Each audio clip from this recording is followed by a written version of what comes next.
Oui, bonjour, Paul Onstier, Cyrane Moïsa. Merci beaucoup pour ces exposés très intéressants. J'avais deux questions. Une sur la plastification. Il me semble que vous avez utilisé ce terme, donc je voulais savoir à quel niveau ça intervenait. Et la deuxième question, c'est, j'imagine que ça soulève pas mal de questions de rentabilité économique, puisque sur ce genre de technologie, vous l'avez dit, c'est difficile d'avoir des économies d'échelle, puisqu'il y a l'enjeu de la personnalisation. Oui, donc d'abord en ce qui concerne la plastification, donc c'est surtout sur nos thématiques en fait, c'est sur la mise au point de compositions qui vont permettre de pouvoir mettre en œuvre le matériau, le faire s'écouler en fait dans des conditions qui sont notamment de température, de cisaillement éventuellement, qui sont satisfaisantes pour ne pas altérer la matière première ou pas trop la dégrader pendant le process. Donc on va rajouter des composés qui vont permettre notamment d'abaisser par exemple la transition vitreuse, qui est la température à partir de laquelle on va amollir le matériau.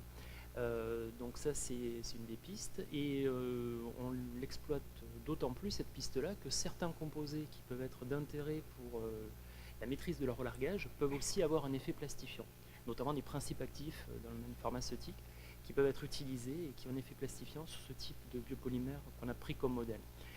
Donc l'idée c'est des applications alimentaires, mais aussi des applications dans le domaine pharmaceutique, biomédical. Donc là se pose moins le problème de la production de masse, vu que là on ciblerait très pertinemment une production faite à façon pour régler un problème ou un relargage d'un principe actif très localement, selon la porosité de la pièce qui est imprimée, qui peut servir par exemple de médicament, donc si on ingère, ou sous forme d'implant. Pour compléter un peu la réponse de Laurent, sur la dernière partie en fait de la question, on a vu ce matin avec différents types de systèmes alimentaires. Alors si je mettrais par exemple l'impression 3D dans une des catégories, ça serait plutôt du faire à façon, faire soi-même. C'est-à-dire que ça va être plutôt des imprimantes 3D qu'on va retrouver chez soi, qu'on va peut-être acheter en grande surface et qu'on va pouvoir formuler nous-mêmes nos propres aliments. Ça existe aussi pour les pétrins à domicile. Enfin, il y en a eu un peu pas mal à une certaine époque. Alors je vois beaucoup plus aussi un intérêt, par exemple, pour des populations à risque, des gens qui ont perdu une certaine autonomie, qui vont avoir besoin d'une assistance, pardon, et l'impression 3D peut répondre à un certain nombre d'exigences, notamment dans les régimes alimentaires, voilà, garder une certaine autonomie dans la gestion du quotidien. Hein. Après, ce challenge-là, enfin, on le retrouve notamment la production de masse, etc. On le retrouve aussi dans d'autres industries. Ils ont exactement les mêmes challenges que ce qu'on peut avoir dans l'industrie agroalimentaire. Et il y a des solutions actuellement qui sont aussi proposées, notamment de mettre en œuvre un ensemble d'imprimantes 3D pour augmenter la productivité, la rentabilité, etc. Mais voilà, donc c'est des... alors, sachant aussi que du point de vue investissement, enfin on voit, je ne sais pas si vous avez dans vos entourages des gens qui ont eu des imprimantes 3D chez soi. Euh, Là, les prix sont en train de dégringoler. Alors moi, j'ai monté une imprimante 3D chez moi. Ça m'a coûté dans les 200 euros. Et c'est pas un investissement très important par rapport à des chaînes de montage où on a besoin de beaucoup d'investissement en fait. Mais les objectifs ne sont pas les mêmes. Sur la question de la rentabilité, il y a un point, je l'avais mis sur une diapo, je ne l'ai pas commenté. En fait, il y a un changement de réflexion. Le génie des procédés, il extrapole par les volumes. C'est comme ça qu'il est construit. Et en fait, là, on raisonne, est-ce qu'on peut extrapoler par le nombre? C'est-à-dire, on va ajouter des dispositifs. Et c'est difficile de savoir qu'est-ce qui va être le déclic qui fait que c'est acceptable, c'est rentable. Voilà. La progressivité est évidemment quelque chose. Hein. On peut commencer petit, puis on va grossir. L'exemple de la robotique, c'est intéressant à avoir en tête. Jusqu'à il y a quelques années, la robotique n'était pas rentable dans une usine alimentaire. Parce qu'en fait, quand on prenait le temps de cycle d'un robot par rapport à un humain, on ne gagnait pas. Et donc, quand on faisait un exercice de en combien de temps j'amortis, ça passait pas. C'est devenu rentable parce que les technologies ont bougé. mais parce que le coût du travail et le coût des troubles musculo-squelettiques est devenu important. Et donc à ce moment-là, ça devenait rentable par rapport à l'individu qui faisait sur le même temps de cycle. Voilà. Donc c'est très difficile de projeter qu'est-ce qui peut être le déclic qui fait que ça bascule et ça devient une technologie acceptée.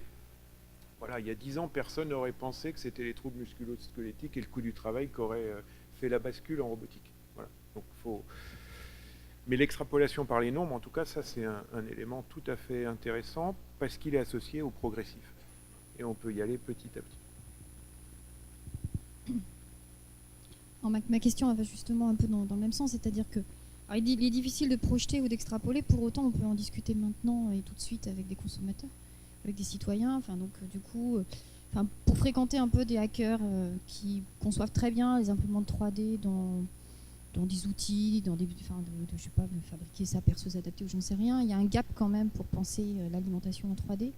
Donc du coup, est-ce que dans l'idée que INRAS, science et impact, est-ce que justement il y a une prise en compte aussi éventuellement de cette acceptabilité ou de la co-construction des conditions d'acceptation pour passer, parce que j'avais envie de vous questionner un peu sur les visées derrière, parce que vous nous montrez en plus un exemple qui est de mieux répartir le vide. Est-ce que c'est pour vendre du vide aux consommateurs et le vendre mieux? Donc vous voyez, la façon même dont on présente les choses et dont on peut, clairement. Donc voilà, ça c'est une première question. Après j'en avais une autre pour Gilles. Une déclaration quand même deux qui m'embêtent. Technologiquement, il n'y a pas de problème à aller à petite échelle. Pour autant, nous on voit plein de gens démunis dans les circuits courts. Alors est-ce qu'il y a un problème de transfert? Est-ce que du coup là l'INRA ne fait pas non plus son job, ou AgroParisTech ne fait pas son job parce qu'il n'y a pas de transfert de ça? J'ai quand même un doute. J'aimerais savoir si c'est si sûr. Et puis après, que les infestations sanitaires, ce serait en circuit court. Alors effectivement, conditionnel, parce que... je ne sais pas, c'est comme ça que je l'ai entendu, ou peut-être... on est très vigilant dans le RMT alimentation locale. On regarde tous les problèmes d'infestation sanitaire. Je peux vous prouver, parce qu'on a des chiffres, que ça vient des circuits longs. Ce n'est pas un problème de circuit court. Donc attention aussi, on verra... on verra, comparons nos chiffres, mais attention quand même, je sais pas, on n'est pas forcément d'accord, mais là ça vaut le coup qu'on regarde un peu plus précisément. Oui, Valérie Rouvet à QMC. Alors, vous parlez d'innovation dans l'alimentaire avec les 3D, donc ça, je pense qu'on y est dedans de toute façon en plein. J'avais assisté déjà à une séance sur l'innovation et on voit que le 3D marche déjà pour d'autres objets. Par contre, qu'en est-il du novel food? Parce que là aussi, la question de l'évolution technologique, c'est une chose. Par contre, avec la réglementation novel food, un industriel ou un artisan qui utiliserait ce genre de procédé, est-ce que son produit serait commercialisable? Alors je suis d'accord qu'aujourd'hui on voit quand même des insectes sur le marché alors que la réglementation n'autorise pas encore, mais malgré tout, voilà, imprimante 3D, quid du novel food?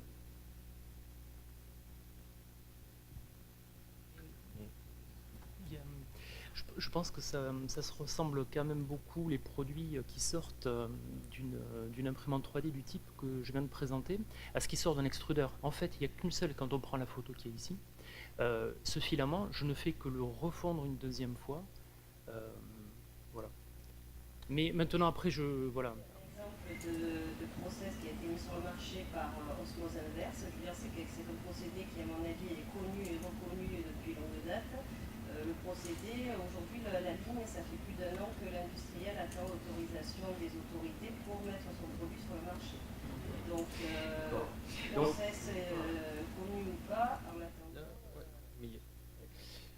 Je vais compléter. En fait, effectivement, c'est une vraie question parce que, en fait, on ne peut pas y répondre tout de suite parce qu'on manque cruellement d'études. Voilà. En fait, si je prends d'autres secteurs économiques qui sont exactement dans la même situation, j'ai en tête en fait des chiffres de la NASA qui parlent justement de manque de standards pour tout ce qui est produit imprimé en 3D. Donc on est dedans, mais justement on manque de recul pour arriver à déjà évaluer ne serait-ce que l'acceptabilité du consommateur. Je parle d'études en fait un peu systématiques, quoi. Et effectivement, dans le volet impression 3D, ce que je remarque, moi en tout cas, c'est que tout le monde y va. Pourquoi? Parce qu'on est passé, l'engouement en fait qui est suscité derrière, c'est lié en fait à la révolution qu'on vit actuellement, qui est le digital. Oui. Et donc je pense qu'il y a quand même un champ libre pour le développement. Et justement, c'est à nous aussi de prendre en charge, d'arriver avec des projets qui vont permettre de donner en fait un état des lieux, puis de montrer un peu les perspectives de développement de cette technologie dans le cadre de l'agroalimentaire. Et après, je ne sais pas, est-ce que c'est on va dire, je ne sais pas s'il y a des représentants aussi des industries agroalimentaires.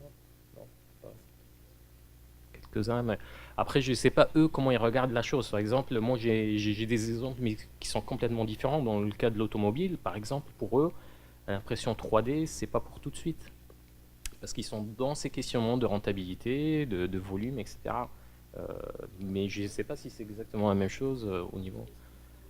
Parce que justement, derrière, on a le doute de savoir si le produit qui va sortir de cette imprimante sera autorisé à être mis sur le marché. Je pense que ce n'est pas un frein technologique, c'est un frein derrière de savoir si le produit sera autorisé. Alors, regardez les insectes, on sait qu'il y a des pays où ça fait des années qu'ils en mangent, et ça fait depuis des lustres qu'on le sait. Aujourd'hui, la réglementation en Europe ne l'autorise toujours pas. Donc, Mais là, je vois pas le problème parce que là, on déplace le problème parce qu'on parle d'ingrédients. Si c'est les ingrédients, c'est exactement la même chose qu'on utilise dans les procédés classiques. Oui, là, à l'occurrence, sur la diapo numéro 2. Enfin, là, c'est l'équivalent, par exemple, pour mettre en œuvre le chocolat fondu, par exemple, là, ou les pâtes céréalières, la préparation qui est à droite, c'est comme une poche à douille en fait, qui est sur un système qui va avoir un déplacement contrôlé par un modèle numérique. Mais en fait, ce n'est que refaire le geste qu'un humain à la rigueur pourrait faire à peu près de la même façon. Ensuite, donc ça peut être un élément de réponse. Pour la technologie FDM que j'ai présentée ensuite, moi ça me paraît assez proche de l'extrusion, mais néanmoins, oui, c'est le genre de questions qu'on a le droit de se poser. Oui. Après, il y a sur d'autres secteurs, donc l'aéronautique ou l'automobile, pour les questions de résistance mécanique de pièces, il y a aussi des niveaux de certification à passer.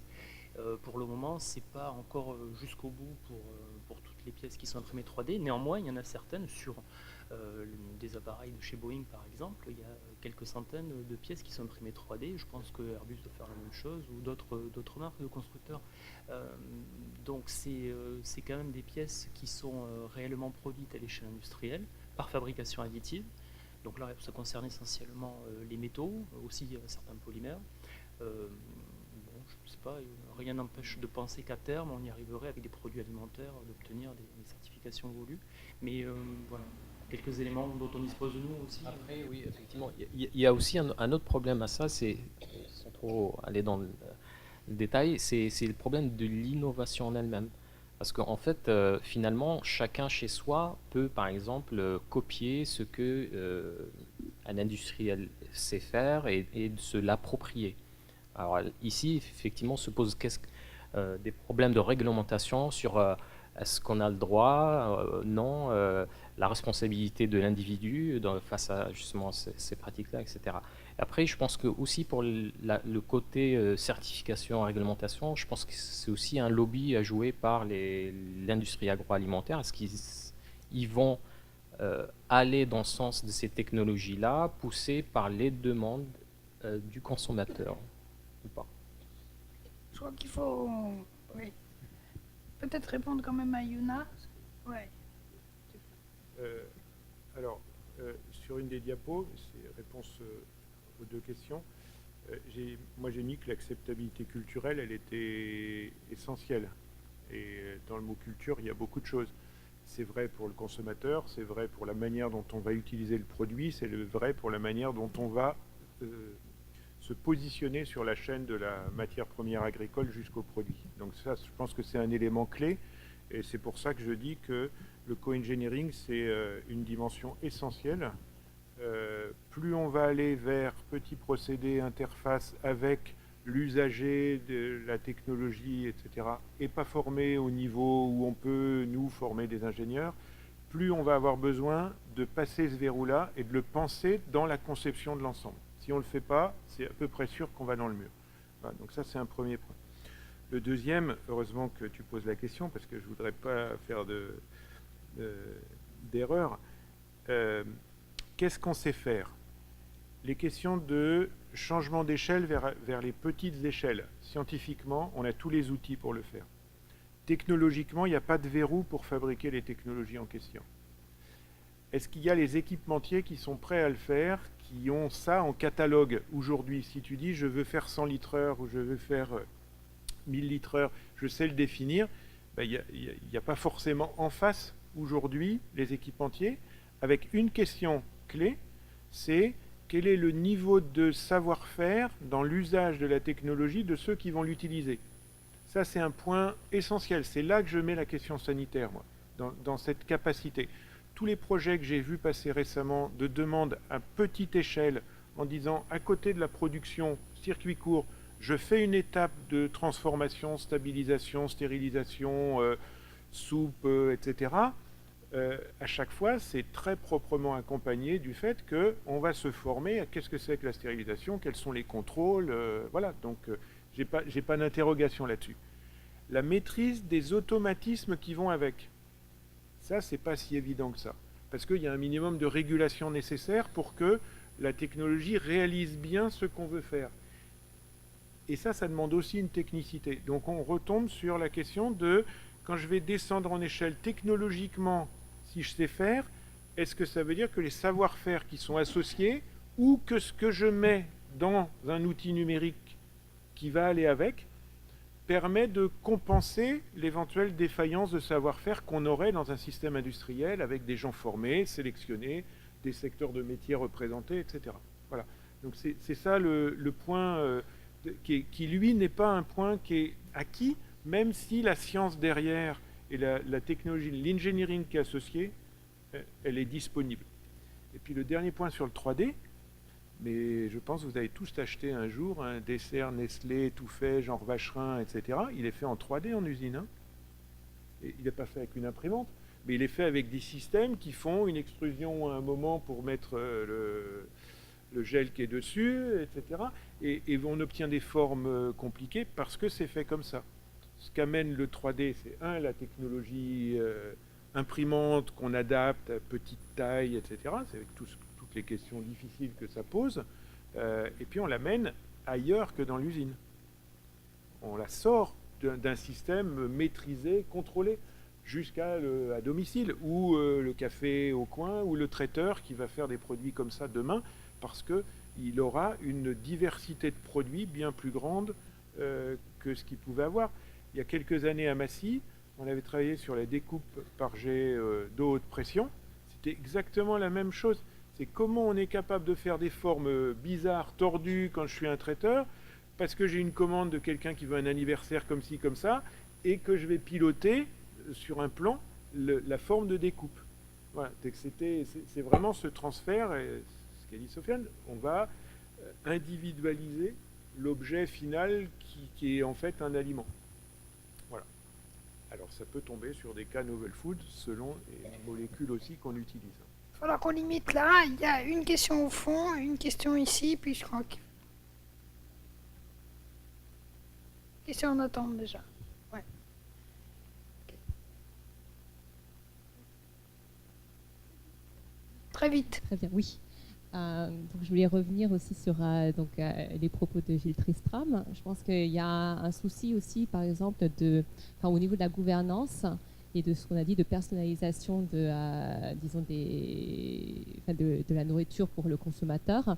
Il y a un besoin de visualisation des besoins du consommateur. Enfin, comment les définir, l'aider à les définir aussi, et à les transposer ensuite dans ce qu'ils souhaitent. Voilà, parce qu'effectivement, il y a un souci de traduction, on va dire, des besoins du consommateur, si on veut qu'il en sorte quelque chose qui lui plaise. Et d'une part, et puis d'autre part, pour l'adoption de la 3D, moi j'ai beaucoup vu, par exemple, en Espagne, que des grands chefs, donc du côté de Saint-Sébastien, expérimentent énormément avec l'impression 3D, parce que là-bas c'est le fief de la cuisine moléculaire, par exemple. et que justement ils se cassent la tête pour créer des plats en impression 3D avec des machines qui sont dans leur cuisine, donc qui sont disons plus tard qui pourraient être très bien dans n'importe quel foyer, et justement ils créent ces recettes qui seront donc très bonnes et que chacun pourra faire lui-même en imprimant la recette du chef. Donc c'est quand même quelque chose qui pourrait disons arriver assez rapidement. Et ensuite, ce que je vois comme possibilité d'utiliser l'impression 3D à grande échelle, on en parle souvent, c'est la personnalisation de la nourriture pour les seniors, puisqu'effectivement, eux ont vraiment un problème de carence. Et là, souvent, c'est peut-être, et puis aussi de plaisir de manger quelque chose qui leur plaît, voilà, pas que de la purée, on va dire. Et je pense que là, il y a une possibilité de vraiment inonder le marché si, comme vous l'avez dit, on met ensemble, peut-être on mutualise les différentes imprimantes 3D qu'il y aurait chez certains restaurateurs. Donc ce serait une possibilité de livrer les maisons de repos. Voilà. Moi, c'est juste des idées, mais voilà où je vois à peu près comment ça pourrait se développer.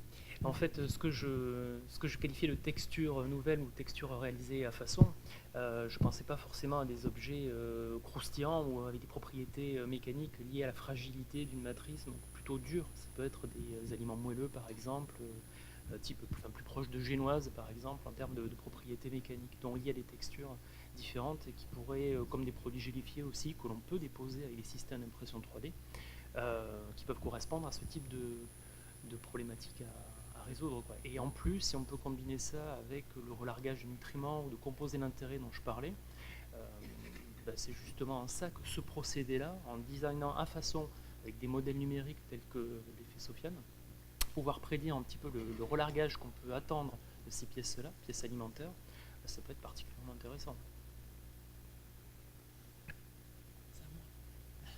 Oui, bonjour Valentine Gripon, Wouji & Co, société, c'est un start-up agroalimentaire dans la prévention santé.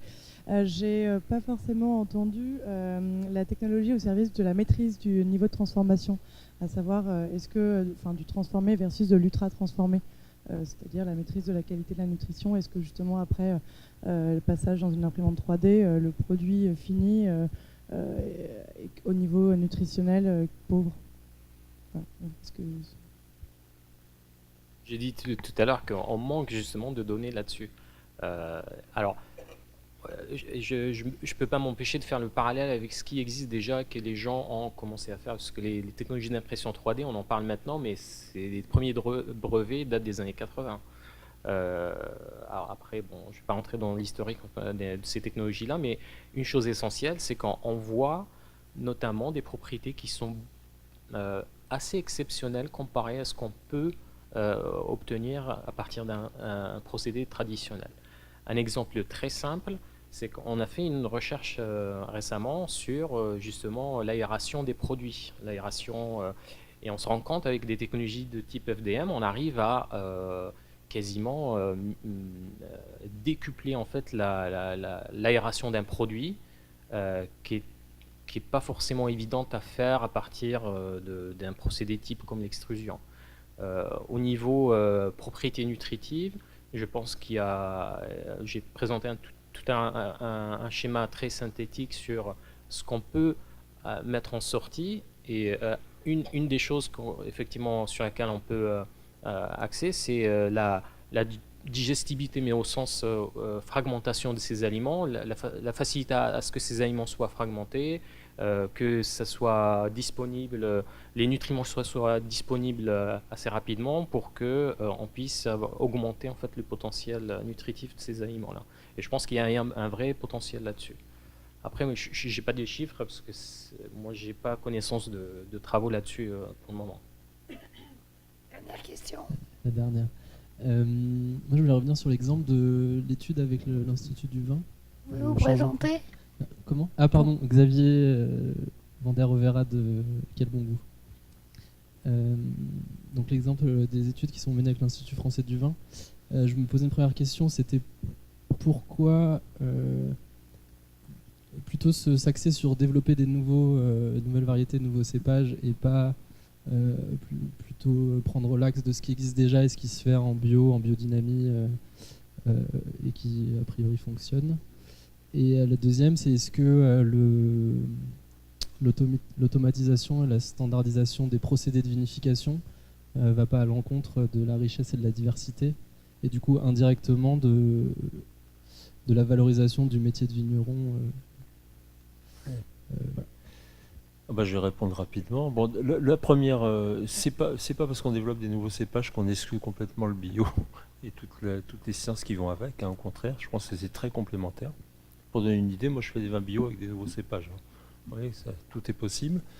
Et deuxièmement, sur la standardisation, moi j'y crois pas du tout, hein. Il y a autant de vins différents avec les mêmes technologies, hein. C'est pas du tout. Dans la diversification des produits de la vigne en général, c'est à la fois le process, mais la variété en amont, et la façon dont on fait travailler le process. C'est pas parce qu'on utilise. Aujourd'hui, on a des systèmes qui sont standards, effectivement. On peut dire la thermovinification, des choses comme ça. On fait pas de vin pareil quand même, hein. C'est pas vrai, parce qu'on peut les faire durer plus ou moins longtemps. On peut travailler avec différents régimes de température. Même chose en macération. On peut travailler avec des macérations plus ou moins longues, plus ou moins courtes, plus ou moins. On peut travailler avec des systèmes de macération. Et ça, c'est le savoir-faire du vigneron. Mais ça, on peut très bien l'automatiser, hein. Il n'y a pas de problème. Enfin, on peut reproduire facilement l'aspect humain. Après, c'est le contrôle qui est différent. Ce que disait Gilles très justement, c'est qu'après, c'est quand même la notion de capteur, c'est la maîtrise des automatismes. C'est basé sur des capteurs, c'est des systèmes qu'on pilote nous-mêmes, qu'on formalise par des règles de fonctionnement. Mais ça, c'est tout le travail de vigneron et de l'œnologue, hein, au jour d'aujourd'hui. Ça nie pas. Pour moi, c'est complémentaire.